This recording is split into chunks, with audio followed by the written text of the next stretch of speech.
সাতকানিয়ার যে ঘটনাটা যদি আপনি বলেন, অনেকেই অনেক কিছু বলার হয়তো জানতে চেষ্টা করেছেন। সাতকানিয়ায় মারা গিয়েছে একজন হচ্ছে নিজাম, আর একজন হচ্ছে সালেক। সালেকের বিরুদ্ধে 8টি মামলা রয়েছে, তার মধ্যে 2টি হত্যা মামলা রয়েছে, বিস্ফোরক মামলা রয়েছে, চুরি মামলাও রয়েছে।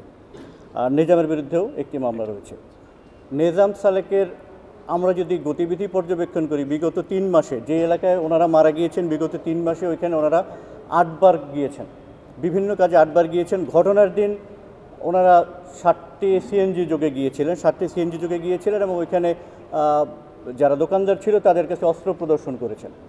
এর 4-5 দিন আগে ওইখানে এক মেম্বারের স্ত্রীকে থাপ্পড় মেরেছিলেন, যার ফলে চাঁদার জন্য নিয়মিত এরা চাঁদার জন্য ওখানে যেতেন বলে আমরা তথ্য প্রমাণ পেয়েছি। এবং ওইখানে গিয়ে মেম্বারের স্ত্রীকে থাপ্পড় মারার পরে ওই এলাকার মধ্যে জনগণের মধ্যে একটা ক্ষোভের তৈরি হয়। এখানে অনেক রাজনৈতিক কথা বলা হয়েছে যে কোনো বিশেষ একটি দলের কোনো ব্যক্তি বা কোনো চেয়ারম্যান ছিল কিনা। আসলে ওই বিশেষ ব্যক্তি বা চেয়ারম্যানকে আমরা কোথাও খুঁজে পাইনি, বা এই ধরনের কোনো তাদের যে কোনো সম্পৃক্ততা বা তাদের কোনো রাজনৈতিক সংশ্লিষ্টতা, এইভাবে কোনো রাজনৈতিক একটা প্রতিপক্ষের শক্ত অবস্থানে এরকম আমরা কোথাও খুঁজে পাইনি।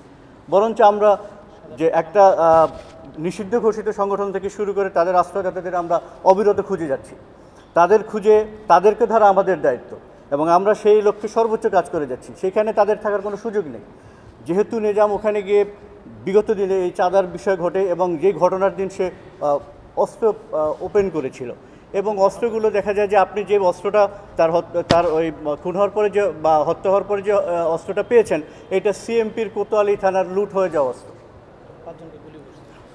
ওই অস্ত্রটায় গুলি করতে করতে অস্ত্রটা শেষ হয়ে গিয়েছে। তো আমাদের লুট হয়ে পুলিশের অস্ত্রগুলো যে ওইখানে প্রদর্শিত হলো, অনেকগুলো অস্ত্র প্রদর্শিত হয়েছে, সেই অস্ত্রগুলো আমাদের পুলিশের অস্ত্রের ন্যায় যারাও প্রত্যক্ষদর্শী ছিল তারা বলেছে যে একই রকমের পিস্তল। তো আমাদের পিস্তল, আমাদের পুলিশের অনেক অস্ত্র খোয়া গিয়েছে।